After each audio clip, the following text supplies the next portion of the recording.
Salut, moi c'est Caro. Puis moi c'est Chloé. On est conseillère en emploi au Centre conseil Libre Emploi. On a beau dire qu'on se définit pas juste par son travail, il reste qu'avec le temps qu'on y passe puis l'énergie qu'on y met, c'est assez important d'en parler. Fait que c'est ce qu'on va faire dans notre balado. On va parler métier, santé mentale et physique, discrimination, casier judiciaire, puis plein d'autres affaires qui tournent autour du marché du travail. Bienvenue à notre balado, le balado des sans-emploi.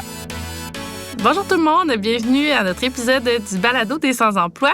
Aujourd'hui, on rencontre Audrey-Anne Journeau, qui est étudiante au doctorat en psychologie à l'Université de Montréal et qui se spécialise dans l'anxiété de performance en milieu scolaire.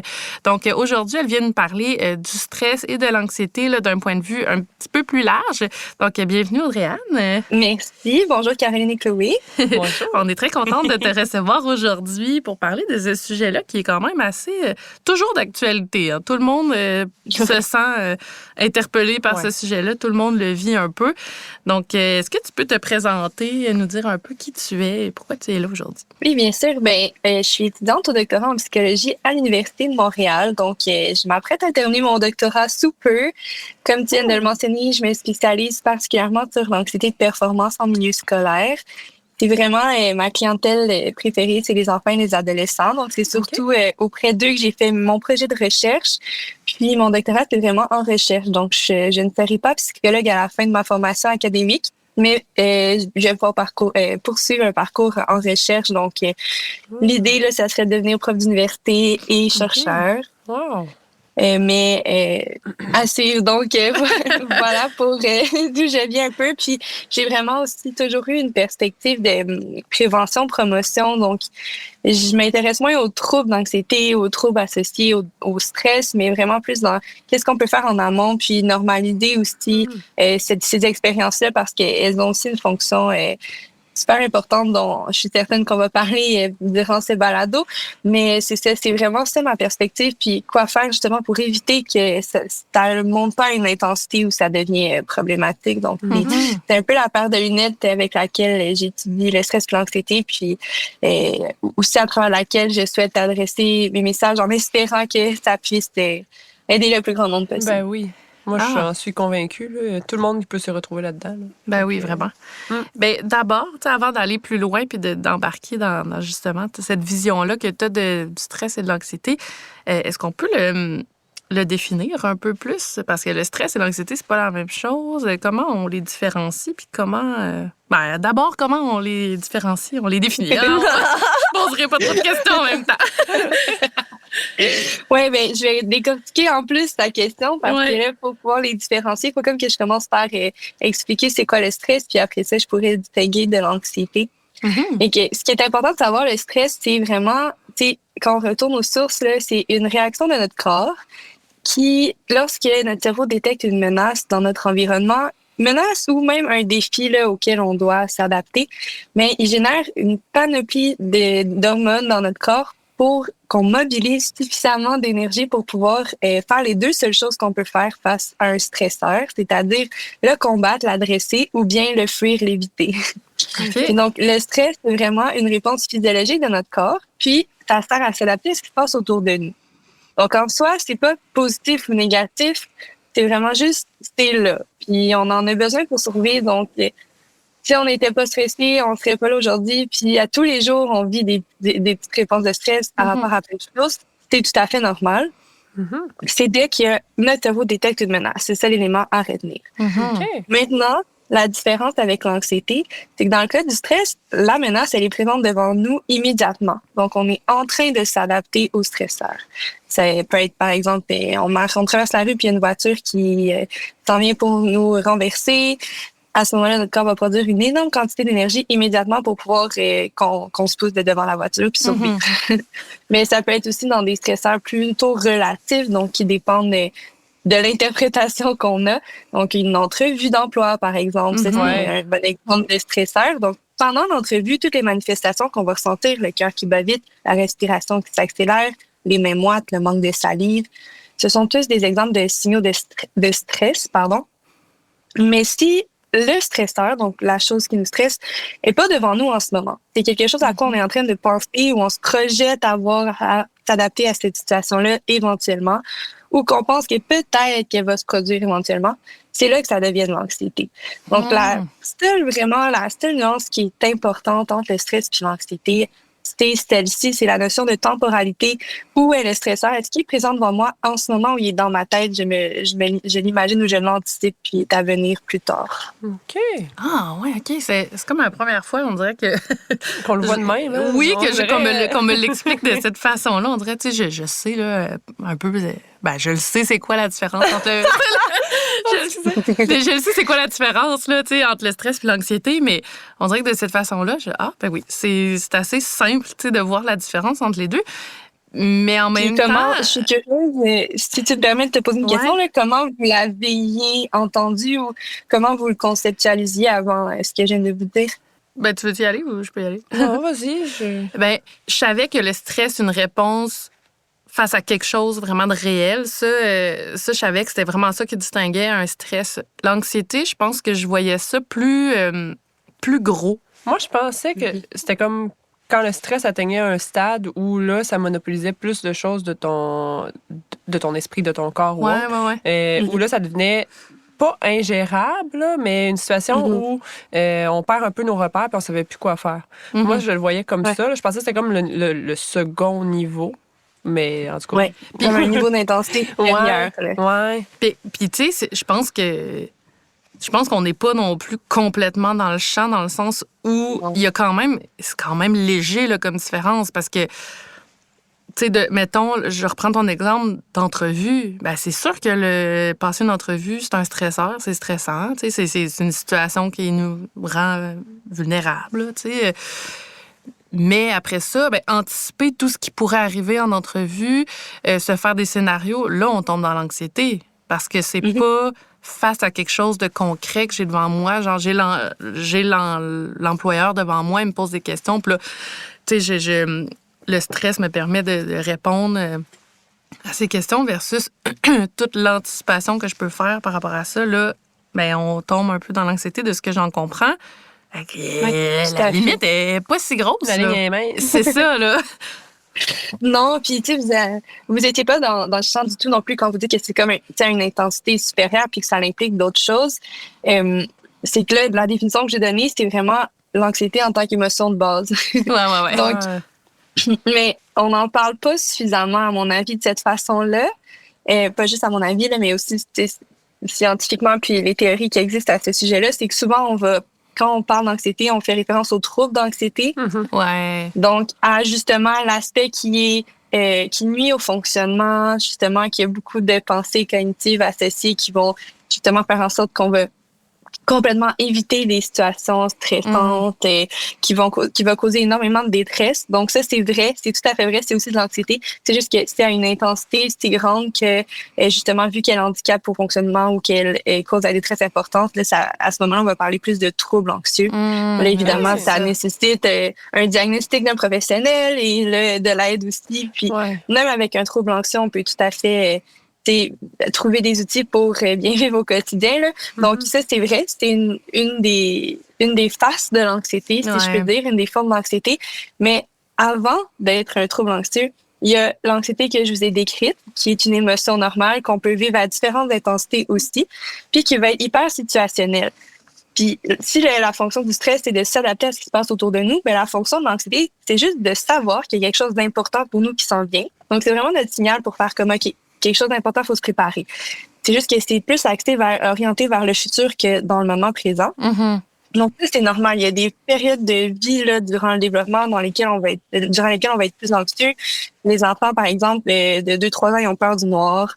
Ça va leur générer beaucoup d'anxiété. Ils veulent pas, ils vont penser aux situations plus tard. Ah, ben là, ce soir, quand je vais me coucher, il va faire noir, je vais pas être bien. Ça, ça, c'est normal, mais ça ne perdure pas dans le temps. Il y a aussi cette notion-là qui est super importante pour distinguer ce qui est un trouble de ce qui est normal. Donc, on parle de trouble quand ça perdure de façon importante au-delà de 6 mois. OK. Donc, quand c'est vraiment momentané, transitoire, c'est pas un problème l'anxiété. Au contraire, si ça nous pousse à se préparer, c'est tout à fait adaptatif.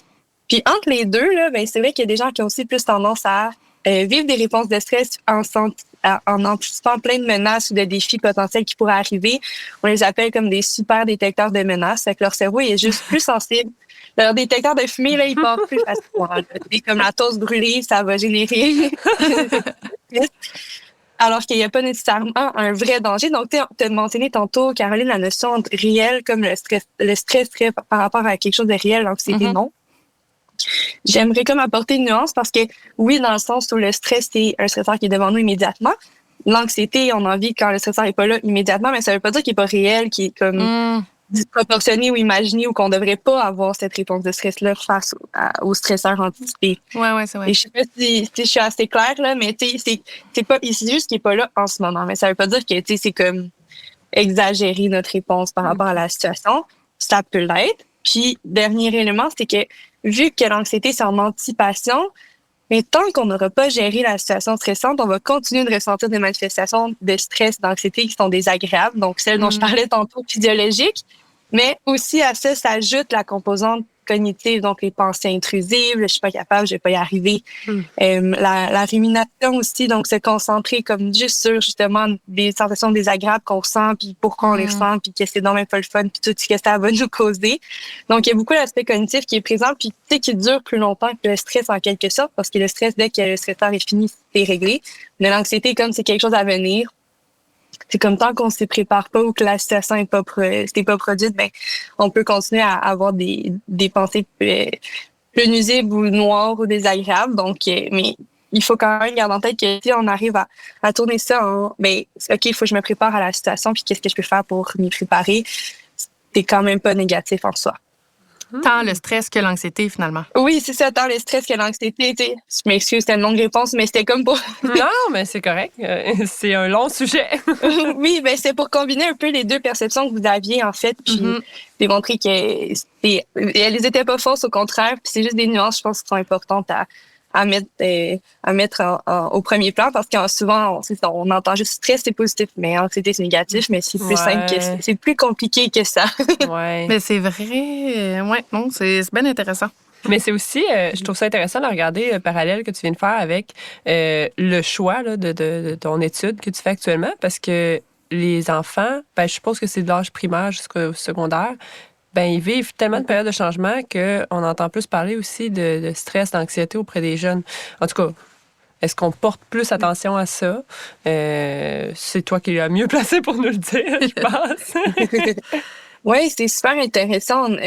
C'est vrai que on dit souvent qu'on voit plus d'anxiété chez les jeunes. Et on a certaines données qui appuient ce fait-là aussi.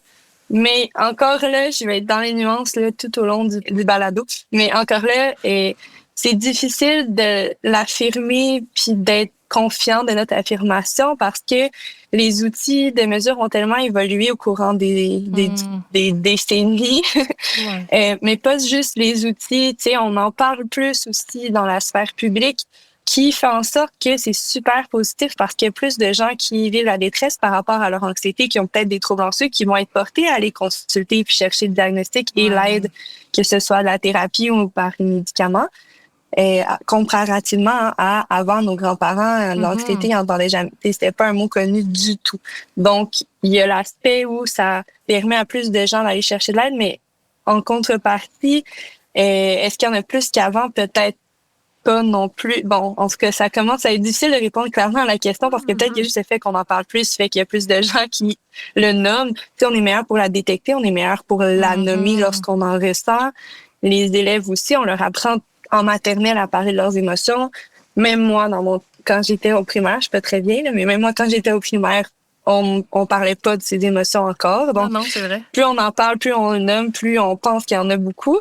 Mais c'est là aussi où je reviens c'est important de faire la distinction entre la partie normale et la partie qui est plus problématique parce que je pense pas que, tu sais, ça ferait aucun sens qu'on vive plus d'anxiété en termes d'émotions. Est-ce qu'il y a plus de troubles anxieux? Peut-être.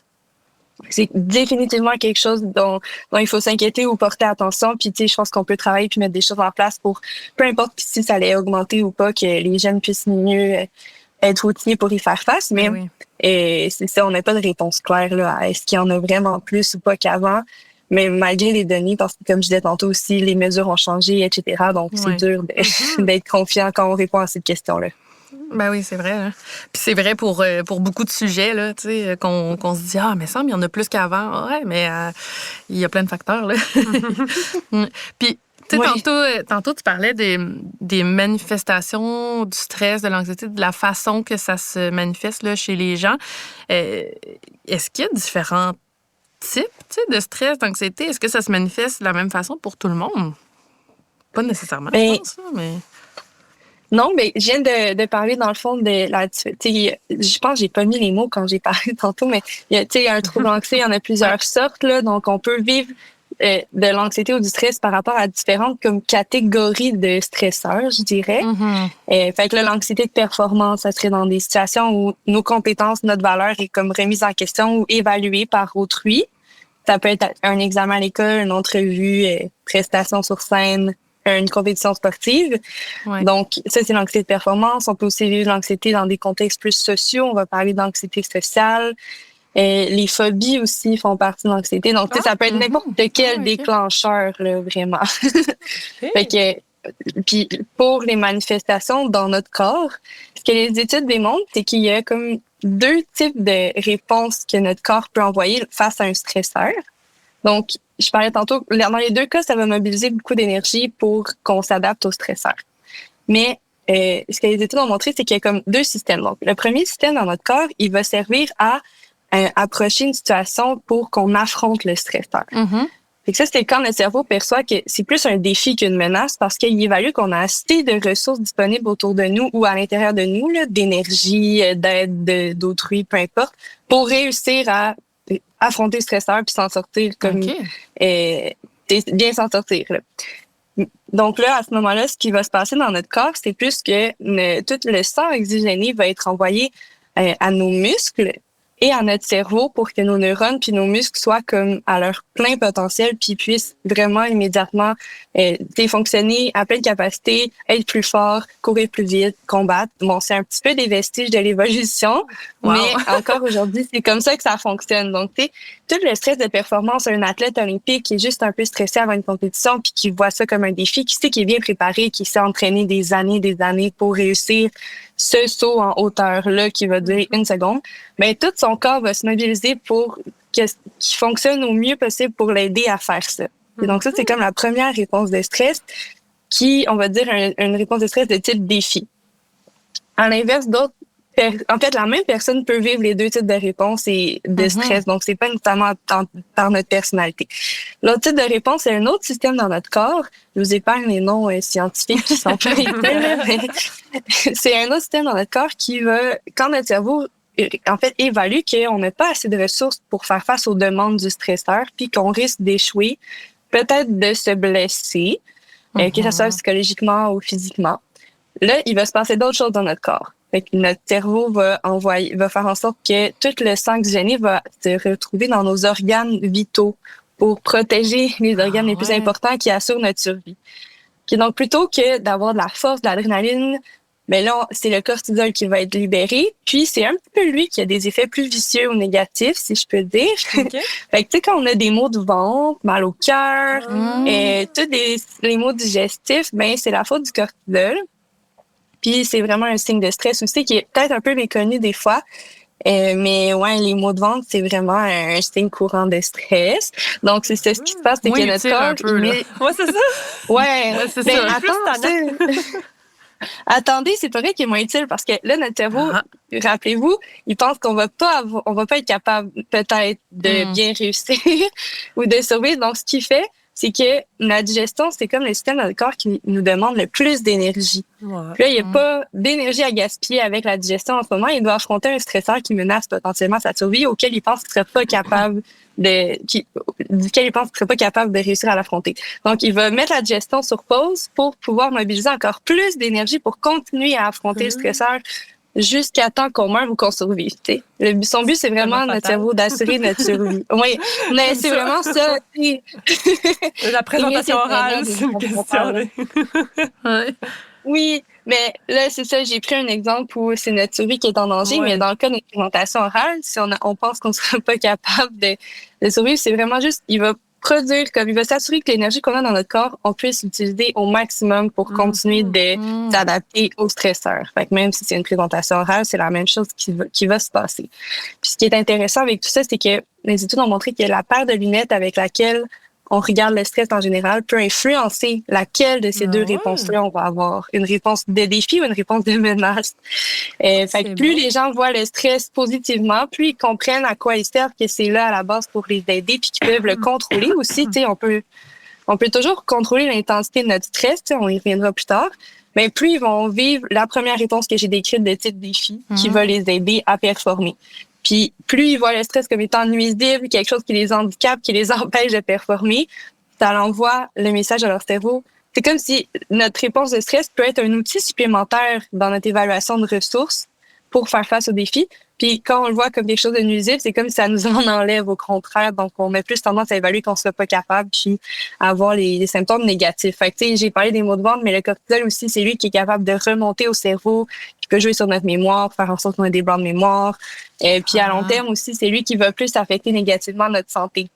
Okay. Donc, tous les effets négatifs du stress, dont je suis certaine qu'on a tous expérimenté ou entendu parler, ils sont vrais aussi. Donc, sur ça, c'est pas tout le temps positif ou négatif, c'est juste, c'est là, c'est un système que notre corps a pour s'adapter, puis on doit faire avec. Mais la vision qu'on a de cette réponse de stress-là peut vraiment jouer sur les impacts que ça va avoir pour nous. Donc, c'est super intéressant parce que ça me donne aussi un aspect de contrôle. Là. Ben oui. Oui, parce que au final, on devrait pas nécessairement chercher à éliminer à tout prix le stress parce que là, de ce que j'en comprends, ça peut être positif. Là. Tu sais, c'est utile pour surmonter certaines situations, mais à quel point c'est utile? Tu sais? Je veux dire, quoi faire pour que ça devienne pas nuisible finalement? On a comme tu l'as déjà dit, on a une perception qui est très négative là, du stress, comme si il faut pas en vivre. Mais au final, on en vit tous de toute façon. Là. Fait que, Mais oui, tu as tout à fait raison. C'est super contre-productif parce que notre corps nous envoie l'image là, que j'utilise souvent, c'est une vague d'énergie. Notre corps produit une vague d'énergie, puis plutôt que de surfer la vague, on se laisse engloutir par la vague. Donc, la vague pourrait nous aider à aller plus loin, mais parfois, juste notre perception ou comment on gère le stress fait en sorte que ça prend une proportion trop grande par rapport à ce qu'on a besoin, puis là, on se laisse engloutir. Fait que la première chose à faire pour que ça nous soit utile, c'est de changer notre paire de lunettes. Puis la deuxième chose à faire, puis aussi, on peut se faire des rappels là, dans le sens que des fois, quand ça devient trop important, l'intensité de notre réponse de stress, ben de juste se rappeler à quoi elle sert la réponse de stress, puis qu'on peut le contrôler.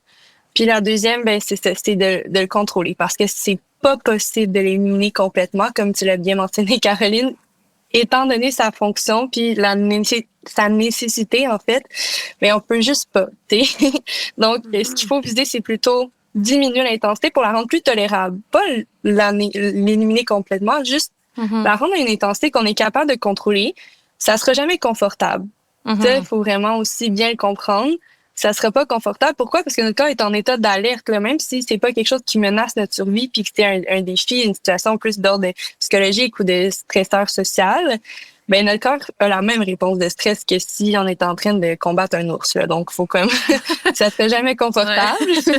Mais, on peut quand même diminuer l'intensité. Fait il y a plein de trucs, là, qu'on peut mettre en place pour diminuer l'intensité d'un stresseur qui est aigu, là. Donc, j'aimerais ça que tantôt, là, fais-moi penser, si j'oublie, mais revenir au stress chronique, là, donc des stresseurs qui sont comme plus importants puis qui perdurent dans le temps.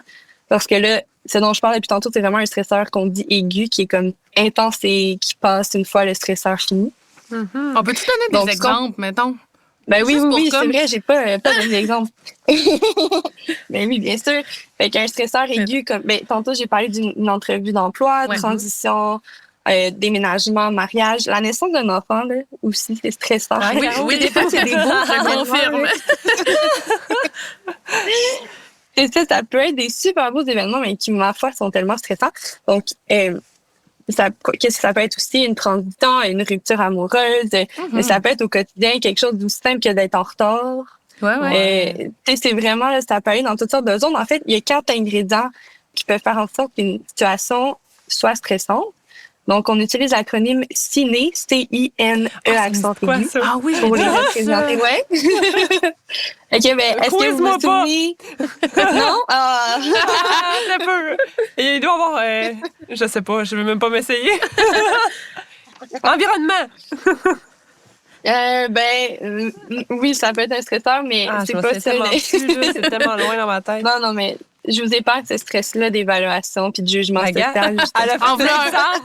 Vous vouliez un exemple? Là. Un quiz. Un quiz. Donc, le C, c'est pour contrôle faible. Donc, dès qu'on a l'impression de manquer de contrôle sur une situation, parfois, on en a plus qu'on le pense, mais simplement avoir l'impression de manquer de contrôle, ça génère du stress. Le deuxième, c'est I pour imprévisibilité. Donc, une situation, soit qu'on n'est pas capable de prédire ce qui va se passer, ou soit quelque chose d'imprévu se produit, comme mon quiz, il y a 2 secondes. Donc, quand on n'est pas préparé, ça, c'est stressant aussi. Le N, c'est pour nouveauté. Donc, dès qu'une situation comporte un élément de nouveauté, des fois, tu sais, par exemple, un rendez-vous romantique ou une date en bon français, ben, peut-être qu'on en a eu plein dans notre vie, mais bon, c'est pas avec la même personne, c'est peut-être pas au même endroit. Donc, chaque élément de nouveauté peut générer du stress. Finalement, c'est l'ego menacé. Donc, ça aussi, c'était présent dans le quiz. C'est ça, c'est quand nos valeurs, nos compétences sont remises en question ou qu'on se sent jugé par autrui ou même par soi-même. Ça aussi, ça peut être stressant. Puis, dès qu'une situation comporte un des 4 ingrédients, notre cerveau, c'est ça il va détecter que c'est un stresseur puis produire une réponse de stress. Donc, plus il y en a, plus la réponse de stress risque d'être intense. OK. Puis ça, c'est vraiment les stresseurs dits plus relatifs. Donc, ça dépend de l'interprétation de chaque personne. C'est une entrevue pour un emploi, ça peut être stressant pour Chloé puis pas pour Caroline. Ou ça peut être stressant pour les deux, mais ça sera même pas les mêmes ingrédients du stress qui vont être impliqués pour les deux. Peut-être que Caroline, c'est l'imprévisibilité parce que c'est pas quelles questions vont être posées, tandis que pour Chloé, c'est vraiment la menace à l'ego. Donc, c'est l'aspect d'être jugé. Ou peut-être que c'est les deux. Mais bref, c'est pour ça aussi qu'on peut jamais juger les stresseurs d'autrui parce que 2 personnes vont être stressées par la même situation pour des raisons différentes ou par des situations différentes. Fait que ça, c'est vraiment un stresseur relatif. Puis l'autre catégorie, c'est des stresseurs absolus. Là, c'est vraiment ça. C'est quand notre vie est en danger. C'est universel pour tout le monde. Tous les êtres humains dans cette situation-là vont avoir une réponse de stress pour sauver leur peau. Donc, être face à un ours, avoir un feu qui se déclenche à la maison, ce genre de situations-là qu'on vit vraiment moins souvent de nos jours, comparativement à nos ancêtres de la préhistoire. Mais c'est ça. Aujourd'hui, c'est plus des stresseurs relatifs. Puis ça, c'est comme aigu, là, la réponse dont je parlais tantôt, qui est intense mais rapide et qui passe une fois le stresseur géré. Après ça, quand c'est une situation stressante qui se maintient dans le temps puis qui perdure comme justement, ça peut être le cas là, de la recherche en emploi ou quand on perd son emploi, c'est des situations qui peut-être que notre vie est pas dans l'absolu mise en danger là, entre guillemets, mais en même temps c'est à cause beaucoup de stress financier, des préoccupations, on a des responsabilités, on doit se nourrir, peut-être nourrir notre famille. Donc ça peut être un bon exemple de stress qui tend à être chronique, mais tu sais, il faut vraiment, c'est quand ça perdure dans le temps. La maladie aussi peut être un exemple de stress chronique. Donc, il y a aussi plusieurs, on pourrait en penser à d'autres, là, mais juste pour comme différencier les types de stresseurs, si on veut. Là, tantôt, tu disais, je veux revenir sur le stress chronique, justement. Là, tu dis c'est un stress qui va perdurer dans le temps. Combien de temps? À quelle fréquence? Y a-tu... Oui, il n'y a pas de ligne directrice ou de point tournant clair, là, mais c'est pas un stresseur qu'on peut gérer dans l'immédiat. Ouais, je comprends. Souvent. Fait que on peut parler de semaines, voire mois, voire années. OK. Et la pandémie pouvait en être un, là. Ouais. Elle peut l'être encore pour certains, là, aussi, tu sais. Oui, qui peut l'être encore pour certains, tout à fait. Une transition scolaire qui s'échelonne sur quelques semaines aussi, ou d'emploi, ou... Une grève, mettons. Une grève, oui, c'est ça. Mais en même temps, il y a quand même, souvent, c'est quelques semaines à quelques mois, là. OK. Sans avoir des critères précis. Puis ça, c'est que c'est plus difficile à gérer au quotidien. Puis là, en effet, notre stress va peut-être pas tant que ça nous aider parce que, comme je dis, on peut pas le gérer. C'est hors de notre contrôle. On peut juste s'adapter. Oui, on le subit, exactement. Tu sais, la guerre, là, c'est vraiment un exemple extrême, mais la guerre, c'est un stresseur chronique majeur qui a des conséquences sur la santé, outre l'intégrité physique et la sécurité, là. Mais tu sais, c'est à long terme, ça peut causer comme d'autres désordres associés au stress, puis avoir des impacts importants sur comme plein d'aspects de notre santé, là. Fait que ça, moi, je suis moins utile dans ce cas-là parce que c'est pas un stresseur social sur lequel on a du contrôle, fait que c'est plus difficile à gérer. Ben oui. Pour la capsule d'aujourd'hui, on a la chance de rencontrer Mélanie Fortin, qui est zoothérapeute. Donc, bienvenue, Mélanie. Merci pour l'invitation. Ça fait plaisir. On s'est dit que ça serait le fun de démystifier un peu le métier de zoothérapeute, le monde de la zoothérapie. Donc, est-ce que tu peux commencer par te présenter un peu, là, quel est ton parcours? Avec plaisir. En fait, j'ai un parcours qui est un peu atypique, puis c'est correct d'en parler parce qu'on pourrait toujours penser que pour être zoothérapeute, il fallait être thérapeute au préalable, ce qui est pas tout à fait faux, mais des fois, les expériences professionnelles peuvent être prises, peuvent être considérées. Donc, moi, j'étais éducatrice à la petite enfance de formation. Et ensuite, j'ai été responsable de ressources humaines. Donc, on voit que l'humain a fait partie de mon parcours professionnel tout au long de ma vie. Après ça, quand j'ai fait ma demande à l'école de zoothérapie Mauricie, eux, ils ont considéré ces expériences-là, ils ont évalué mon potentiel et puis j'ai été admise à cette école-là.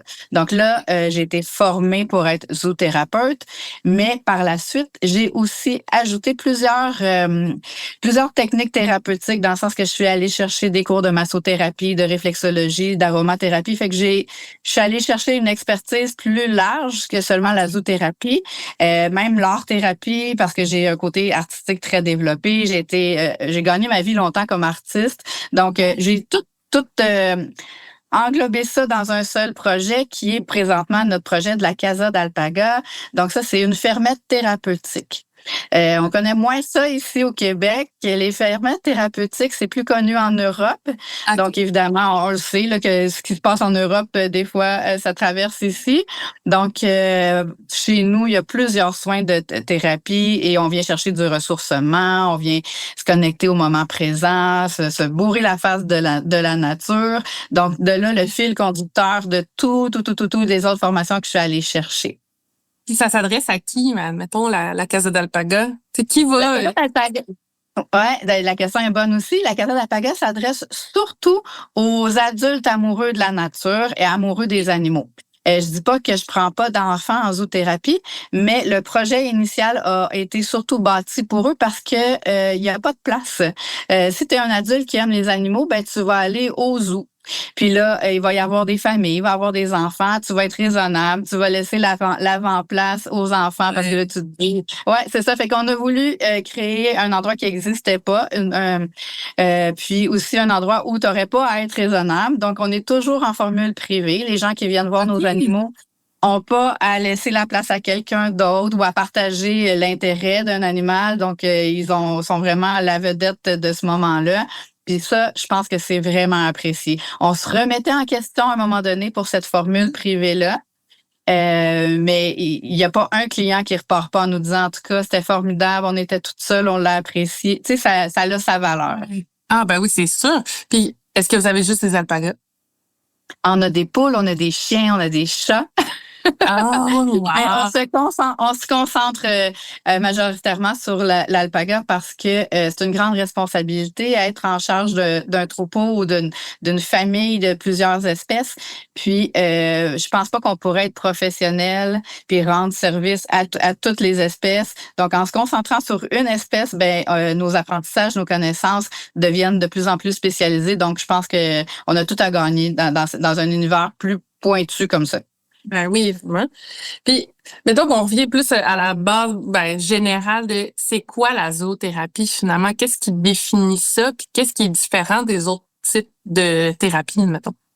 Ben déjà, on va différencier qu'est-ce qui est différent de la zoothérapie et de, admettons, les bienfaits de la présence animale. Parce que, tu sais, des fois, il y a des gens qui vont me dire « Ah, moi, j'en fais de la zoothérapie, j'ai un chat. » Tu fais pas de zoothérapie parce que là, il manque le thérapeute. Tu sais, il y a une triade, là, il y a vraiment une triade dans l'intervention. Donc ça, c'est les bienfaits de la présence animale. Fait que c'est pas banal, là. C'est vrai là, que c'est de la magie, c'est du bonheur, puis que ça prédispose, que tu vas sécréter des hormones du bonheur en la présence animale, mais c'est pas de la zoothérapie.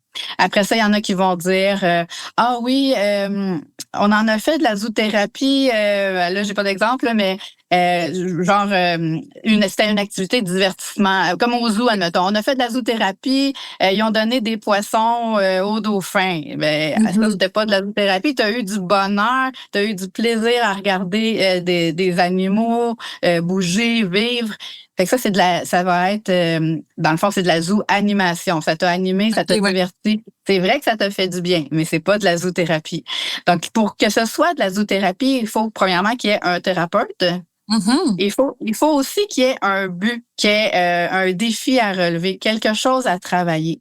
Et dans ce sens-là, par après, il va y avoir en amont, avant même la première rencontre, il va y avoir un plan d'intervention bâti. Donc ça, c'est le travail du zoothérapeute d'aller établir, alors cette personne-là, quel est son défi, qu'est-ce qu'elle veut améliorer, qu'est-ce qu'elle veut changer. Puis ça peut être autant psychologique, social, ça ratisse très, très, très large, là. Donc ça peut être cognitif, ça peut être physique. Et là, on établit le défi, puis on bâtit le plan en fonction de ça. Et on va aussi choisir l'animal en fonction de ça, parce que c'est pas tous les animaux qui... Ben c'est ça, fait que c'est la différence entre ce qui va être le bienfait de la présence animale, ce qui va être de la zooanimation et de la zoothérapie. Fait que là, on vient de déterminer la différence entre ces trois termes-là. Ensuite, si on veut comparer la zoothérapie aux autres thérapies, l'animal, ce qu'il vient faire, c'est qu'il vient installer naturellement un sentiment de sécurité. Fait il y a une sécurité affective qui est là parce que lui, il juge pas, il trahit pas. Donc, c'est sûr qu'il va stimuler la motivation de quelqu'un qui aime les animaux, par exemple. Il devient comme un catalyseur d'émotions. Donc là, ça nous fait prendre des raccourcis. Ce qu'on pourrait atteindre comme résultat avec un autre type de thérapie va peut-être être réalisé plus rapidement du fait qu'il y a la présence de cet animal-là. Donc, si moi, je suis thérapeute et j'ai à établir un lien de confiance avec un client, peut-être qu'il va me falloir 3 rencontres. Tu sais, c'est qui elle? Je la connais pas. Donc là, il va me juger, puis c'est correct, là, c'est normal, toutes ces étapes-là. Mais le raccourci que l'animal vient faire, il fait pour beaucoup. Donc, il nous fait sauver du temps. Il nous permet vraiment de tisser des liens, puis une des preuves scientifiques, de par sa simple présence, l'animal, il vient diminuer la pression artérielle chez l'humain. Ça, c'est prouvé. Fait que forcément, il vient de prédisposer la personne à travailler son défi. Fait que c'est comme un outil dans un coffre à outils. Ben oui, OK.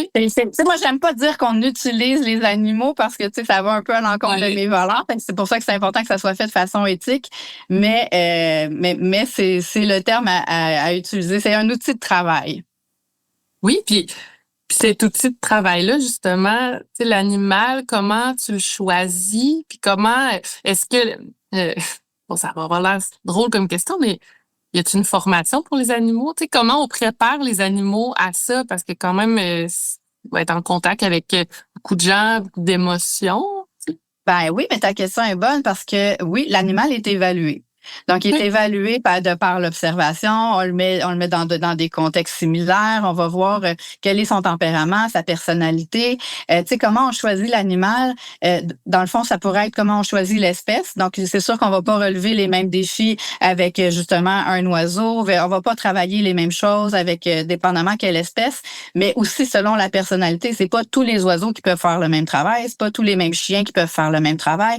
Donc, si on a un chien très enjoué, ben là, c'est sûr qu'on va utiliser ce trait de personnalité-là. On va pas le prendre et essayer de l'amener dans des résidences de personnes âgées pour qu'il passe des heures à se faire flatter. Il sera pas un bon candidat pour ça. Est-ce qu'on l'élimine pour travailler en zoothérapie parce qu'il peut pas faire ça? Je crois pas. On va juste le mettre dans une situation où ça va nous rendre service qu'il soit très enjoué. Fait que c'est un peu comme ça. Fait qu'on va aussi choisir une espèce qu'on connaît bien.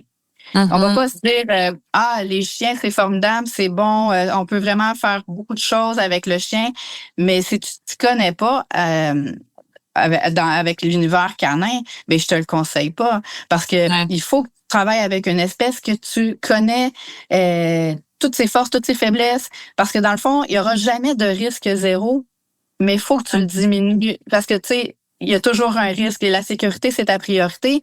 Et si t'es avec une espèce qui te rend inconfortable ou que t'es pas sûr ou que tu connais pas à 100%, ben là, tu viens de faire augmenter ton niveau de risque et tu veux pas ça parce que dans le fond, pendant que tu t'inquiètes ou pendant que tu es en train de gérer ces aspects de sécurité-là, ben là, c'est sûr que t'es pas là à 100% et tu as besoin d'être là à 100%. Fait que je vais jamais dire qu'il y a une espèce en particulier qui est la meilleure. Chacun va avoir sa meilleure espèce pour ses connaissances à lui. Fait que, il y a rien d'impossible. Il y en a qui font de la zoothérapie avec des poissons, tu sais. Ah ouais, hein? Ah, j'aurais pas pensé. Mais c'est pas ça qu'on pense en premier. On pense souvent justement aux chiens, aux chats, qui sont les animaux domestiques. Mais quand même, ben tu sais, pourquoi pas? Puis, est-ce qu'il y a des comment je dirais bien ça, des cas particuliers que ça fonctionne bien, tu sais, des besoins, mettons, de clients avec, tu sais, que la zoothérapie répond bien à ces besoins-là. Puis, est-ce que tu as des exemples un peu de ces cas? Vraiment, vraiment. Écoute, c'est sûr que là, l'anxiété, la dépression, c'est fois 1000. C'est fois 1000. Là, moi, mon univers en est un dans la nature aussi. Fait que c'est sûr que mon contexte rend service à la cause. Évidemment, on peut plus. Moi, je peux pas tirer un trait et savoir qu'est-ce qui a soulevé le plus de bonheur ou le meilleur taux de réussite. Parce que je crois beaucoup au bien-être que la nature peut apporter, mais en même temps au bien-être, la présence animale aussi. Fait que c'est sûr que là, moi, ça s'entremêle. Fait que la personne qui vient passer 1 heure ici en zoothérapie va respirer l'air frais, tout ça. C'est sûr que si t'es dépressif et anxieux, ça vient bonifier l'expérience. Donc, dépression, anxiété, c'est un must. Mais dans ma ville, moi, je vis dans un univers où il y a une base militaire. Fait que c'est moi l'animal de ferme avec lequel je travaille, c'est pas du tout comme venir flatter un chat. Tu comprends peut-être que ça parlerait pas tant à un militaire de faire de la zoothérapie, tandis que dans mon contexte, tracteur, ferme, gros animaux, fait que c'est sûr que je parle à cette clientèle-là, mais c'est chacun son projet avec chacun son espèce va aller ratisser ailleurs. En fait aussi l'humain, autant l'enfant que l'adulte autiste qui a de la difficulté à rentrer en contact avec l'humain, là, l'animal vient de faire un travail extraordinaire. Fait que c'est vraiment les exemples que j'ai envie de te souligner. Ça va être la personne autiste, dans mon cas, les chocs post-traumatiques, l'anxiété, la dépression. Ouais, on peut voir des résultats tellement... Écoute, des fois, j'hésite à le mentionner parce que sinon, je vais avoir l'air de prêcher pour ma paroisse, mais c'est rapide. C'est plus rapide qu'on le pense. C'est vraiment rapide. Puis ouais, vraiment, c'est beau. C'est un privilège d'assister à ça. Puis de contribuer à ça. Ouais, ça doit être beau à voir, là. Puis, ça serait quoi, mettons, les défis? Ce que tu trouves le plus difficile dans ton domaine, puis aussi ce que t'aimes le plus? Bon, en fait, dans mon domaine, mon plus grand défi à moi, ça va être, en fait, de participer à un podcast. Pour moi, ça, c'est un défi, mais ça n'arrive pas tous les jours. Donc, je ne le mettrai pas dans ma liste de défis. C'est trop rare que ça m'arrive. Mais c'est tout le côté bureaucratie, gestion, administration. On se doute pas à quel point il y en a beaucoup derrière ce travail-là. C'est sûr que les gens, des fois, ils vont dire « Ah, moi, je suis amoureux des animaux, je m'en vais vers ça, j'ai adoré ce travail-là. » Il y a quand même un pourcentage assez important de paperasse derrière tout ça. Fait que c'est pas ça qui a fait que j'ai choisi cette profession-là, mettons. Mais ça vient avec. Fait que je sais qu'on peut pas tout aimer à 100%. Fait que pour moi, ça, c'est mon défi, d'avoir cette structure-là, de maintenir ça, puis dans le fond, c'est la base. Fait que c'est sûr que je peux pas la négliger. Fait que je pourrais pas me dire, je vais tourner ce coin-là rond. Fait que c'est mon plus grand défi à moi. Mais ensuite, là où c'est payant puis là où je suis récompensée, c'est dans toute la diversité des tâches. Moi, je suis quelqu'un de créative. Fait que c'est sûr que les nouveaux défis, la nouvelle clientèle, tout le côté créatif derrière le plan d'intervention que j'ai nommé tantôt, de créer la nouvelle activité pour le défi de cette personne-là, moi, c'est là que je m'éclate, tu sais. Mais vraiment, vraiment, parce que c'est du cas par cas. À chaque fois, c'est toujours unique. Fait que pour moi, ça, c'est stimulant, c'est valorisant, c'est excitant. Fait que ce côté créatif-là, puis le contact avec les humains, tu sais, dans tout ce que je t'ai nommé depuis le départ, par rapport à mes expériences professionnelles ou mes formations, ben si tu as remarqué, il y a toujours des humains derrière cette patente-là. Ouais. C'est pas parce que tu es amoureux des animaux puis que tu adores les animaux que tu peux être un zoothérapeute, parce que tu vas toujours faire affaire avec les humains. Fait qu'au au final, peut-être même que c'est plus important d'aimer l'humain puis après ça d'ajouter ton amour des animaux dans ce projet-là. Ben super. Ben, un gros merci, Mélanie, d'avoir pris le temps de nous parler de ton beau domaine. Puis je te souhaite bon succès pour la suite avec ta ferme thérapeutique. Un grand merci. Voulez-vous que je revienne sur les stratégies pour gérer un stresseur aigu, parce que c'est là que oui, c'est vrai. Parce que je pense que tout le monde peut bénéficier de ces astuces-là. On veut tes 100%. Secrets. Donner tes secrets. Je suis sûre qu'elle va dire, il n'y en a pas de secret. Il n'y en a pas de formule magique, mais... Non, mais c'est vrai que les stratégies dont on parle, les gens font comme, oui, je sais, j'ai déjà entendu, mais c'est vraiment ça. Puis ce que je peux faire aussi de plus, c'est vous expliquer pourquoi elles fonctionnent. Oui, ben donc, oui, on veut tout savoir. Dans un stresseur aigu. Donc, c'est vrai, il n'y a pas de pilule magique, il n'y a pas de stratégie qui fonctionne pour tout le monde. C'est la première chose à comprendre. Et il faut se construire un coffre à outils de stratégie, parce que peut-être même que la méditation, par exemple, pour moi, ça fonctionne super bien, mais que mardi matin, je me lève puis j'ai un gros stresseur et on va dire une présentation orale. Puis là, ça marche pas du tout. J'ai beau essayer, ça fonctionne pas. Mon niveau de stress est encore intolérable, puis ça permet pas de le ramener à un niveau plus optimal. Donc, à ce moment-là, il faut que je sois capable d'avoir un plan B puis d'autres stratégies à utiliser et à tester à ce moment-là. Donc, puis pour la même raison aussi, on peut pas suggérer à tout le monde la même stratégie. Ou, même les études, il y a toujours des participants pour lesquels les stratégies qu'on met en place n'ont pas fonctionné. Fait que c'est juste garder ça en tête. Il faut trouver, les tester, les essayer, vraiment se donner la peine de les essayer pour vrai. Puis après ça, retenir lesquels fonctionnent mieux pour nous, puis dans quelles circonstances, puis pouvoir jongler avec ce coffre à outils-là. Donc, un premier groupe de stratégies qu'on peut faire, c'est de venir peser sur la pédale de frein. Et là, notre cerveau, il a détecté un stresseur, une menace, il a enclenché notre réponse de stress, il a pesé sur l'accélérateur, mais notre corps humain est super bien fait. Puis on a aussi un système qui est antagoniste, c'est un mot scientifique pour dire qu'il ne peut pas fonctionner en même temps que le système de stress. Okay. Donc quand on active ce système-là, ça vient contrecarrer les effets du stress, en fait. Ça vient comme ralentir notre système, c'est vraiment comme une pédale de frein. Pour activer ce système-là, il faut utiliser notre diaphragme.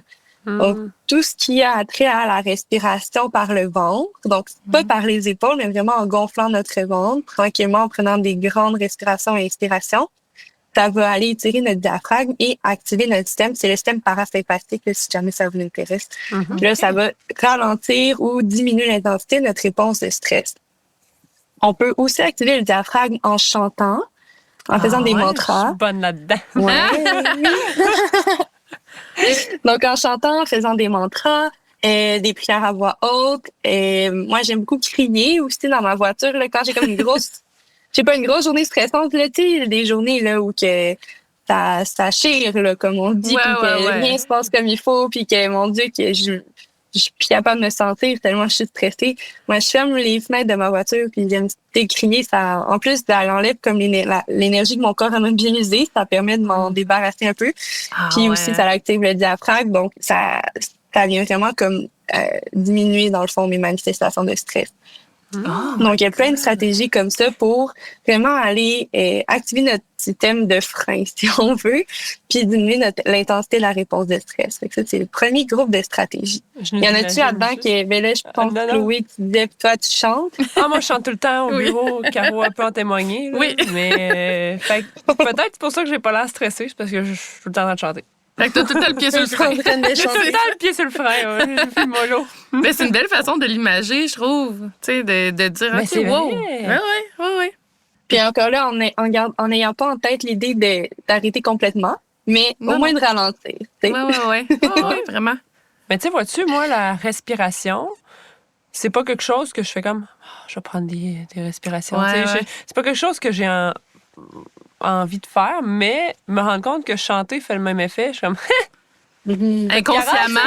Non, j'ai mais pas fini de m'entendre chanter. non, mais c'est vrai, mais je suis certaine qu'inconsciemment, peut-être que tu retires des bénéfices de chanter autant que si tu te mettais à respirer, puis qu'inconsciemment, ben, quand tu es plus stressé, tu chantes Oui. plus, tu sais. Probablement. Probablement Oui, que. Ben, Faudrait que j'analyse mes journées. Ouais, c'est ça. Chloé, tu chantes beaucoup là, en ce moment. As-tu besoin d'aide? Tu viendras me voir. Oui, c'est ça. On va s'auto-analyser là, entre nous. Mais oui, puis mais maintenant, vous allez aussi comprendre, tu sais, pourquoi, quand tu chantes, Chloé, ben, ça te fait du bien, probablement, même si oui. t'en avais C'est peut-être pas clair. conscience. Puis, tu sais, même la méditation aussi, là, puis le yoga, c'est comme un des éléments clés qui fait en sorte que c'est des bonnes stratégies de gestion du stress parce que on est concentré sur notre respiration, en fait. Ben oui, Donc, c'est vrai. il y a d'autres aspects aussi, là, on se concentre sur le moment présent, puis ça, c'est bon aussi pour l'anxiété parce que ça permet un peu de calmer notre cerveau là, qui s'emporte par rapport à une situation qu'on anticipe. Mais c'est aussi à cause que ça active notre diaphragme. Fait que ce groupe de stratégies-là, l'autre affaire, c'est de savoir que tant qu'on n'a pas dépensé la vague d'énergie que notre corps a produite pour faire face au stresseur, ben on va continuer de ressentir les manifestations de stress. Donc, de bouger, peu importe la durée puis l'activité, ça va permettre de dépenser l'énergie que notre corps a mobilisée, dont on n'a pas vraiment besoin. Parce que pour fuir un ours qui nous court après, on a besoin de toute cette énergie-là. Mais pour quand on est pris en fait dans le trafic puis avant d'arriver au travail, on n'en a pas besoin de cette énergie-là, Non. malheureusement, ça nous aide pas. Mais tant qu'elle reste accumulée dans notre corps, tant qu'on la dépense pas, puis c'est ça qui fait en sorte que ça continue d'être désagréable. Donc, de bouger, ben là, dans notre voiture, on peut peut-être pas faire grand-chose, mais en sortant de la voiture, faire quelques jumping jacks, par exemple, juste pour éliminer la tension dans nos muscles. Ça peut vraiment aider beaucoup. Des fois, l'entraînement du travail aussi, si on veut pas parce que le stress peut aussi déborder sur les autres. Donc, si on veut essayer de diminuer l'intensité de nos sensations pour pas que ça déborde sur nos enfants, notre partenaire, mais ça peut être une bonne idée aussi de juste faire quelques... C'est pas obligé d'être long, monter, descendre des escaliers aussi. Tu sais, c'est correct que ce soit pas 2 heures au gym, là. Ça peut être la danse, ça peut prendre toutes sortes de formes, mais bouger pour faire de l'activité physique, c'est une bonne stratégie. Mais juste le fait, ce que tu dis là, tu sais, Caro, les déplacements en transport actif, là, j'embarque dans une autre discussion, mais je veux juste dire, tu sais, moi, j'ai senti une différence entre venir travailler en char et quand je venais travailler en vélo. Ah oui, Une à immense 100%. différence. Oui. Puis Caro, elle le sait.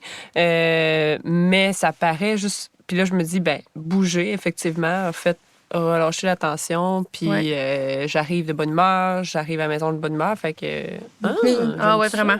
Oui, ça. mais aussi, je vois une différence quand je vais travailler à pied versus quand je vais en voiture. Fait que j'y crois à 100%, mais je trouve ça intéressant de le comprendre de cette façon-là.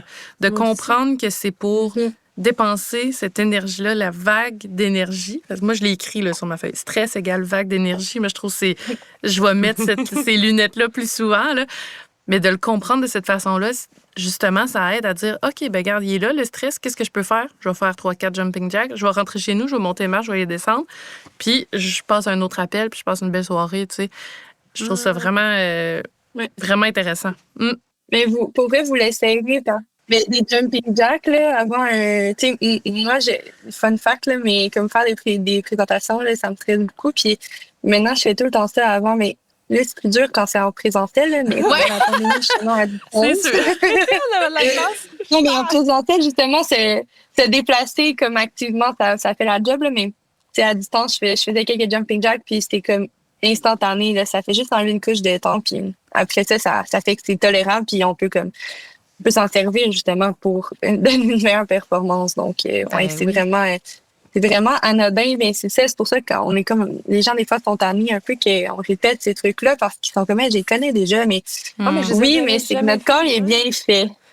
Oui, puis tu sais, moi, je les avais jamais vus de même, là. Aller prendre une marche, ça va me calmer. Non, la marche va me faire dépenser l'énergie qui reste. Puis c'est pour ça que je suis stressée. Ouais. Là, je le comprends. Puis là, je comprends plus pourquoi la marche est utile ou le petit sport ou le petit... peu importe, là. Oui. Puis il y a bien plus de chances que j'aille le goût d'y aller. Ouais. en sachant que c'est pour ça. Moi, dans la vie, j'ai besoin de comprendre les affaires pour les mettre en pratique. Tu sais, j'ai besoin vraiment de bien comprendre avant de faire de quoi. Et là, je pense qu'on tient de quoi. C'est vraiment cool. Puis là, on veut savoir s'il y a d'autres trucs, d'autres astuces, d'autres secrets. Mais oui, absolument. Il y a tout l'autre aspect dont j'ai pas... Ben, en fait, il y en a d'autres, parce que pour ralentir aussi, écouter de la musique douce, donc avec un rythme lent, ça fait en sorte que notre corps, donc notre cœur, notre respiration, qui se sont accélérés pour permettre au sang oxygéné d'aller rejoindre le plus de muscles ou de neurones ou de cellules possibles dans notre corps, ben, ça accélère, parce que si on a besoin de plus de sang oxygéné, il faut que notre cœur, nos poumons battent plus vite. Mais quand on écoute de la musique plutôt tranquille, ben notre corps a tendance à se synchroniser au rythme de la musique. Donc ça peut, c'est pour ça aussi que des fois écouter de la musique apaisante, ça nous change de mood. Ben oui. Puis ça permet un peu justement de se calmer à ce niveau-là. Puis à l'inverse, aussi... est-ce que de la musique, tu sais, qui brasse là, tu sais, qui est bien rapide, est-ce que ça peut, ben pas générer du stress, mais de ce que je comprends, ça aide pas là. Mais théoriquement, c'est mieux de la musique calme, mais c'est que là, tu sais, notre corps, il est complexe, là. Ouais. Ça fonctionne pas si simplement que ça. Puis, tu sais, écouter de la musique rythmée qu'on aime, qui nous met de bonne humeur, ça génère d'autres hormones aussi qui peuvent venir jouer dans la balance. Donc, je là, comprends. je vous dis, la théorie peut réduire, là. Mais si pour vous, c'est d'écouter de la musique endiablée, mon Dieu, j'ai tellement exagéré comme mot, mais la musique entraînante, mais que vous aimez, qui vous met justement d'attaque là, dans une posture où vous êtes prêt à affronter votre défi, ben allez-y pour ça, là, 100%. Je comprends. Mais si c'est comme un peu hors de contrôle de comment, mon Dieu, tu sais, des fois, on le sent, on est trop stressé, nos pensées sont pas claires, là, ça tourbillonne dans la tête, puis on dirait on a besoin de se poser. Mais là, à ce moment-là, la musique est plus calme. Ça serait une meilleure option. Okay. Le meilleur combiné là-dedans, Caro, c'est quand j'écoute de la musique que j'aime, puis je chante. C'est ça. Exact. En faisant des jumping jacks. Là, t'as un combo pas pire. C'est ça, le combo ultime anti-stress. Ouais. Tout à fait. Puis, il y en a d'autres aussi que je peux parler rapidement, là, mais tout ce qui est geste altruiste, ça envoie le signal à notre cerveau qu'il n'y a pas un danger absolu immédiat auquel, tu sais, notre vie n'est pas en danger parce qu'on est en train d'aider quelqu'un d'autre au lieu de sauver notre peau. Donc, pendant la pandémie, au début, là, je sais que ça fait vraiment longtemps de ça déjà. Là, on dirait. Oui. Il y avait toutes des chaînes de bonté. On allait faire l'épicerie pour nos grands-parents ou des personnes plus âgées pour qui c'était plus dangereux de sortir, qui étaient plus à risque. Donc, je sais pas, il s'est passé... Je trouvais que c'était vraiment frappant à ce moment-là. Là, au début de la pandémie, on voyait vraiment plein de chaînes de gestes de bonté. Puis je me suis dit, ah mon Dieu, mais c'est ça, c'est notre réflexe. Aussi, quand on vit des périodes de stress, aider les autres, on dirait que ça nous fait du bien. Et c'est pour ça aussi. Fait que ça, c'est une autre chose super intéressante. C'est vrai. Il me semble que je me vois aller puis je dis, j'ai déjà fait ça. C'est sûr que oui. C'est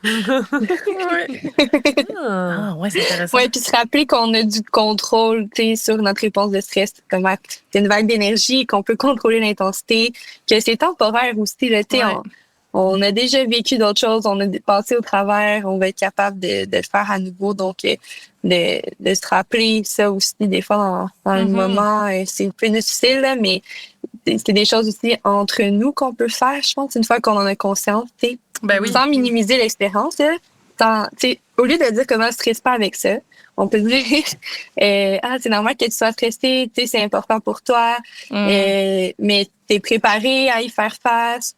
J'ai confiance en toi, puis oublie pas que ton corps produit, que tu ressens, c'est que ton corps produit une vague d'énergie pour t'aider à passer au travers, puis que tu vas t'en dire l'autre bord de la ligne d'arrivée, là, si on veut. Et des fois, c'est juste vraiment comment la paire de lunettes, puis la façon dont on l'aborde.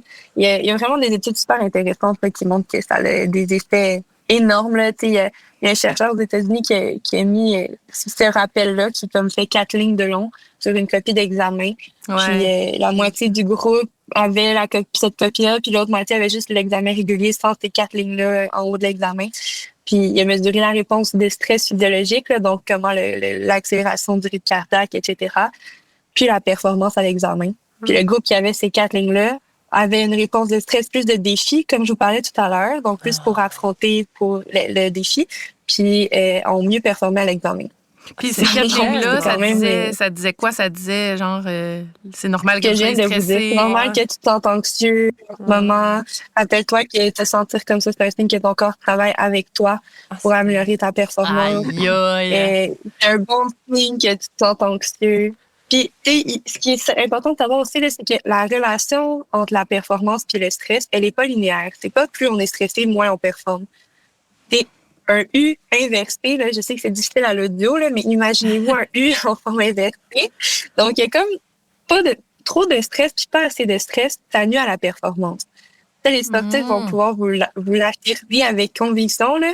Arriver pas stressé à une compétition sportive, c'est sûr que ce sera pas la meilleure performance à vie. Fait le même parallèle avec les entrevues. Oui, exact. Oui, c'est ça. Il nous faut cette activation-là, cette excitation-là avant d'affronter un défi ou un stresseur pour être à notre plein potentiel. Et c'est vraiment de se situer dans la zone optimale en plein milieu. Tu sais, c'est ça qu'il faut viser. Fait que toutes les stratégies dont je parlais, c'est pour revenir à ce niveau-là quand on est trop stressé, qu'on a comme dépassé l'intensité qui était optimale pour nous. Puis comment on fait pour savoir qu'on est dans le sweet spot, là, tu sais, qu'on n'est pas trop stressé, mais pas assez stressé, là. Tu sais, juste stressé comme correct, là. Mais c'est une super bonne question.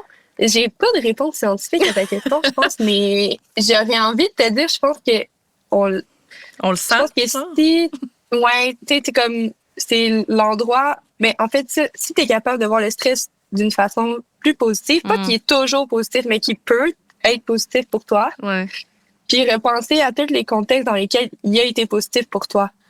Tu sais, comme dans vos vies, est-ce que vous vous rappelez des moments où genre vous étiez tellement stressé, mais que justement, en rétrospective, c'est que, OK, grâce à ça s'est bien passé malgré que j'étais comme fatiguée, épuisée, puis capable, qu'il se passait X, Y, Z, j'ai été capable quand même de livrer la marchandise. Je sais pas ce que vous pouvez pas. Sans vous dévoiler, là, mais. Faudrait que je prenne le temps, mais je fais beaucoup de compétitions sportives, puis sûrement là, que en revoyant, je me disais, tu sais, quand je faisais ça, ça m'aidait. Je sais que si, je sais pas, il arrivait telle affaire avant ma prestation, ma compétition, ben là, je pouvais être dans un enjeu un peu plus stressé, puis là, j'étais de moins bonne humeur, mettons. Fait que c'est sûr, là, mais il faudrait que je prenne 2 minutes, je m'assoie, puis je fasse que je réfléchisse comme il faut. Ça, c'est une grosse question quand même, là. Mais moi, je pense, puis tu sais, à des exemples là, de la semaine passée, là, tu sais, de mon quotidien, là, tu sais, d'aller faire une présentation devant un groupe, je suis certaine que mon niveau de stress était adéquat parce que ça m'a pas empêché d'y aller, ça m'a pas empêché de dormir, ça m'a pas... Tu sais, puis quand je l'ai fait, je pense que ça m'a permis d'être alerte, justement, de rebondir sur ce que les gens disaient, d'être vraiment là à 100% dans l'instant présent. Mais tu sais, est-ce que j'aurais dit ça avant? Peut-être j'aurais pu me laisser emporter dans le stress puis me dire... avec le recul, je me dis, dans le fond, ce stress-là, il est bon. Tu sais, il m'a servi durant ma présentation. J'ai eu de l'énergie jusqu'au bout. J'ai été capable de faire ce que j'avais à faire, même si j'étais fatiguée. C'est ça, c'est comme la façon dont on conçoit le stress en général n'est pas complète. Tu sais, souvent, c'est l'aspect plus négatif. Alors, tous les moments où on a eu ce niveau d'excitation-là qui était juste assez, c'est comme si pour nous, c'était juste d'excitation. Puis c'était pas du stress, parce que le stress, c'est négatif. Mais tu sais, quand on concilie les deux idées puis qu'on les met ensemble, là, on arrive, je pense, à avoir un portrait plus complet de OK, des fois, ça peut être positif, d'autres fois, ça peut être négatif. Puis à partir de quelle intensité ça va être négatif pour moi. Mais tu sais, je dirais qu'en général, quand vous ressentez le besoin de faire quelque chose pour être moins stressé, vous avez probablement le bon réflexe. C'est parce que naturellement, votre corps est comme vous sentez que c'est pas optimal puis que vous devriez peut-être diminuer un peu l'intensité de votre réponse de stress pour qu'elle vous serve. C'est vraiment intéressant. Ouais, moi, je me pose une question depuis un petit bout là, où on jase des trucs puis des astuces, puis je me dis, mettons là, parce que des fois, on accumule ce stress-là, mais je vais l'imager avec la vague, là, parce que moi, tout, j'aime ça. Mettons là, que je me mange une coupe de vagues de fil, là. Mais je fais jamais rien, là. je fais jamais rien pour faire sortir cette énergie-là ou pour pallier à ça, puis je fais juste assumer que ce stress-là est là. C'est quoi qui se passe? T'sais, est-ce que c'est on devrait éviter à tout prix d'accumuler? Est-ce que c'est un bon réflexe? Est-ce que c'est quelque chose... En tout cas, je pense que ma question est...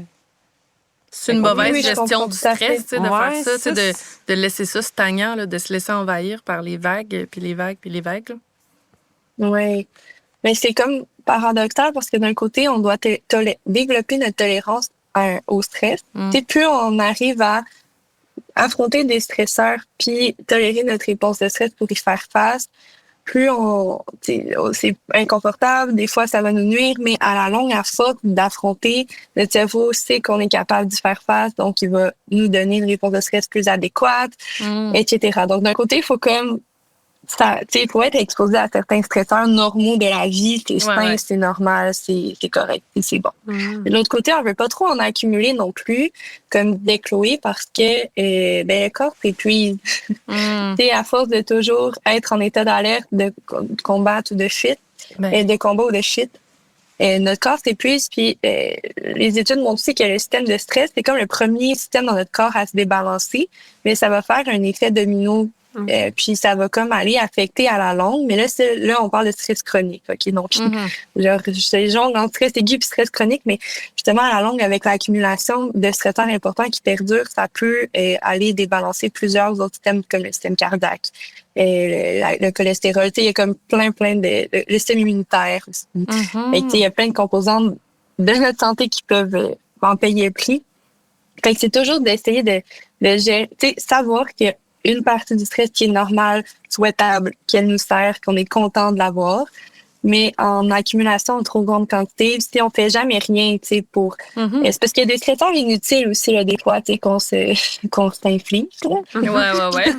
C'est de faire la part des choses aussi. Puis quand il y a des stresseurs sur lesquels on a du contrôle puis qu'on n'est pas obligé de faire face, on peut les éviter puis c'est correct parce qu'on en a d'autres à vivre qui sont plus importants ou plus utiles peut-être pour grandir puis se développer ou développer les compétences qu'on souhaite développer.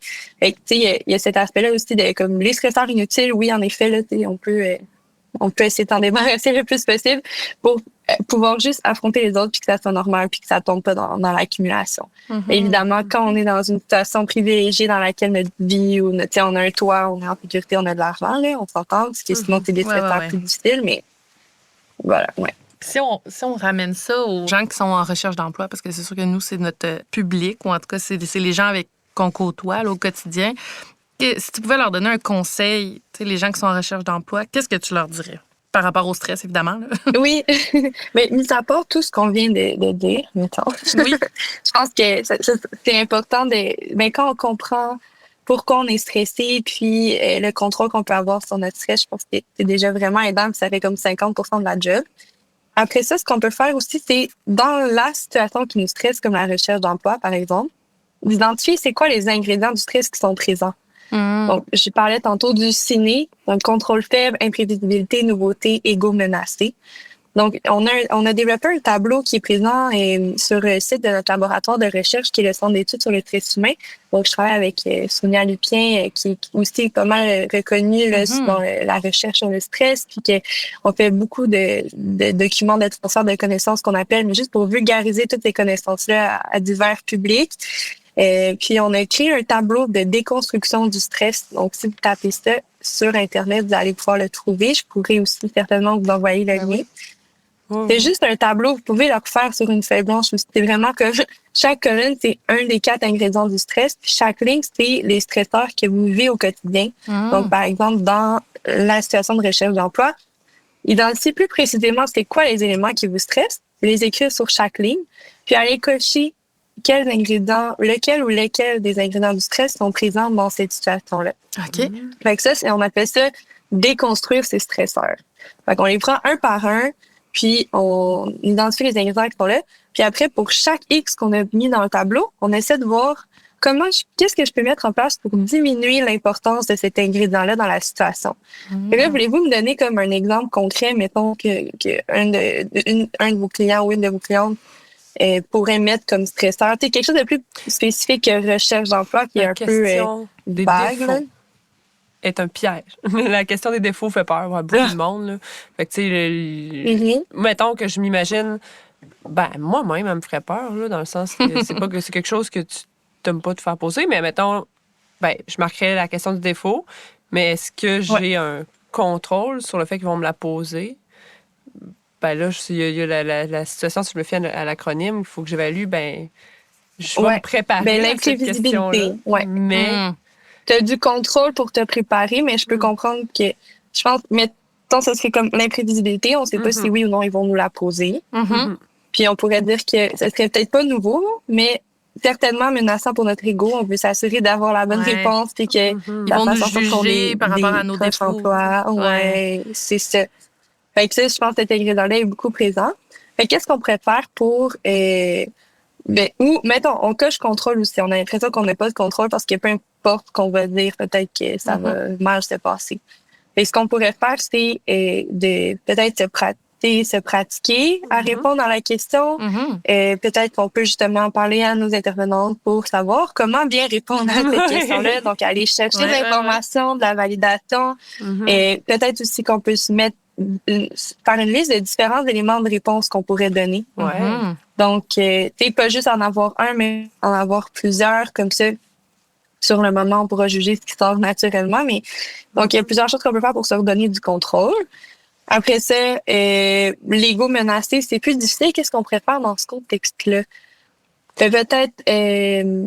peut-être la perception de l'entrevue, parce que tu dis l'ego menacé, on se sent jugé, mais tu sais, de voir l'entrevue comme une discussion, de voir l'entrevue comme un moment, justement, où nous, on vient offrir quelque chose à l'employeur, au même titre que lui cherche quelque chose en voulant embaucher, de revoir cette relation-là un peu plus d'égal à égal, qui est souvent pas le cas. Là, quand on se présente dans l'entrevue, souvent, on se positionne en situation d'infériorité par rapport à l'employeur, mais on aurait tout intérêt à changer de lunettes, encore une fois, pour se positionner autrement. En tout cas, je pense que ça peut être un élément qui permettrait de moins se sentir menacé.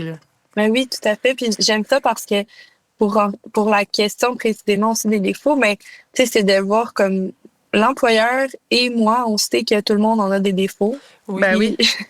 C'est que c'est comme juste de le nommer pour savoir si c'est un bon fit pour l'emploi dans ce contexte-ci, puis de voir ce qu'on peut faire par rapport à ce défaut-là. Oui, puis tu sais, si tu te connais bien aussi. Oui. Parce que c'est sûr que aussi, tout à fait. De bien se connaître, c'est de connaître les défauts qu'on peut avoir aussi. Oui, absolument. Exactement. Fait que, plutôt que de le voir comme on juge ou ça fait en sorte que j'ai moins une grande valeur, non, au contraire, d'être capable de parler de ses défauts, c'est une grande qualité, de les reconnaître, puis de travailler, puis bon. Fait que, tu sais, c'est de prendre chacun des ingrédients, puis d'essayer de trouver des plans, des stratégies, des trucs qu'on peut mettre en place pour diminuer l'importance de chacun. Moins il y a d'ingrédients, moins elle va causer du stress. Puis on peut faire ça à chaque fois qu'on a un stresseur pendant une semaine ou deux. Puis déjà, notre cerveau va comme, on dirait, ça fait en sorte qu'il se pratique et gérer ces stresseurs-là. Puis avoir d'autres, parce que tantôt, tous les trucs que je disais pour diminuer l'intensité de la réponse, mais ça, c'est bon à mettre en place comme quand on les ressent, les manifestations de stress. Mais pour du plus long terme, comme une situation de recherche d'emploi, puis on peut vraiment comme les décortiquer puis aller comprendre nos stresseurs, ils viennent d'où, pourquoi ils nous stressent, puis qu'est-ce qu'on peut mettre en place pour qu'ils nous stressent un peu moins ou du moins pour que ça se passe mieux et qu'on soit plus confortable dans la situation. Très intéressant. Vraiment. Puis, en fait, j'aimerais ça te laisser le mot de la fin. Je ne sais pas si tu as des choses que tu aimerais dire là, pour conclure le tout. Je te laisse le mot de la fin. Le mot de la fin, j'ai juste envie de finir en disant le stress, c'est pas juste mauvais. Ça peut être bon aussi. Et si on se rappelle de ça, je pense ça. Puis, quand on fait face à un stresseur qui est relatif puis qui ne met pas notre vie en danger, de se rappeler que ceci est un défi et pas une menace. C'est je pense que si on se rappelle ces deux choses-là au quotidien, ça va faire comme une grosse différence. Ah, super. Puis, je sais que j'ai dit que c'était le mot de la fin, mais j'aimerais ça partager le fait que le laboratoire où tu travailles publie un magazine, là, parce que j'ai... Oui, le Mammouth Magazine. Le Mammouth Magazine, je pense que ça peut être intéressant, là, que les gens qui nous écoutent, s'ils veulent en savoir plus, là, tu peux en parler un peu, là, comment les gens peuvent aller lire le tout. Oui. Mais taper sur Google, c'est vraiment Mammouth Magazine, c'est Centre d'études sur le stress humain. Une fois ou deux par année, on publie une revue qui s'adresse à un grand public, donc pas besoin d'avoir aucune connaissance de base pour comprendre. C'est vraiment pour tout le monde. Puis c'est toujours une thématique entourant le stress. Donc, on a fait justement, c'est la paire de lunettes dont je parlais tantôt. On appelle ça les préconceptions de stress. On a fait un numéro sur ce sujet-là, un numéro sur comment le stress affecte les autres. Donc, je pense qu'on est rendu à 20, j'ai peur de me tromper, je dirais 26 numéros. Donc, il y a vraiment plein de sujets sur la parentalité aussi, sur le travail, le stress. Donc, vous pouvez aller regarder. Ils sont tous là sur notre page Internet. C'est super intéressant. C'est écrit par des étudiants du laboratoire et des chercheurs aussi associés au laboratoire. Donc, n'hésitez pas à aller voir ça. Puis, on a fait aussi récemment des capsules vidéo qui s'appellent « Surf ton stress ». Okay. Donc, cette image de la vague, justement, qui était adressée à un public adolescent, mais que beaucoup d'adultes ont apprécié aussi. Donc, si vous tapez sur ton stress, vous allez pouvoir tomber dessus. Puis la page Instagram Mon stress et moi aussi, qui visait toujours des adolescents, mais finalement, il y a beaucoup d'adultes qui la suivent. Donc, on a fait plein de publications, toujours dans l'idée d'apprendre à apprivoiser notre stress, à le comprendre, puis savoir quoi faire avec au quotidien pour pas qu'ils nous envahissent. Donc, si vous avez besoin d'informations supplémentaires ou que vous aimeriez pousser plus loin, mais n'hésitez pas à aller consulter. Le Mammouth Magazine. Moi, j'ai juste envie que... Parce que je sais qu'il y a une métaphore derrière, mais peut-être que c'est pas connu de tous, mais la métaphore du mammouth, quand on parle de stress et d'anxiété, juste expliquer c'est quoi, en gros, la métaphore du mammouth. On n'en a pas parlé, puis je pense que ça peut être intéressant considérant le thème du magazine. Là. Mais oui, le mammouth, en fait, c'est que le stress, là, c'est vraiment un vestige de l'évolution de l'espèce. Donc, nos ancêtres de la préhistoire, le système de stress servait à assurer leur survie. Donc, quand ils faisaient face le seul stresseur auquel ils pouvaient faire face, en fait, au quotidien, c'est des mammouths. Quand ils croisaient un mammouth en se promenant dans la forêt, ils devaient le combattre pour ramener de la nourriture à la tribu ou bien s'enfuir à toute vitesse pour sauver leur peau. Donc, c'est de là que vient notre réponse de stress encore aujourd'hui. Ça, c'est un stresseur absolu, le mammouth, là, dans le cas de les hommes de la préhistoire. Aujourd'hui... C'est ça.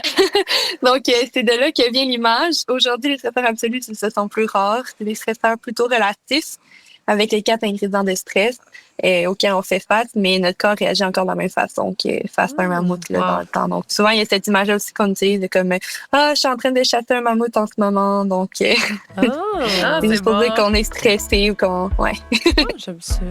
J'aime ça, ouais, vraiment. Eh bien, merci beaucoup d'avoir pris le temps de parler de stress avec nous. C'est super intéressant. Ça me fait vraiment plaisir. Moi, je repars avec une boîte à outils déjà plus pleine et je vais avoir envie de donner des outils autour de moi. Des cuisses pour faire des jumping jacks. Oui, c'est ça. Exact. Super. Hey, mais merci beaucoup. Merci. Ça me fait vraiment plaisir.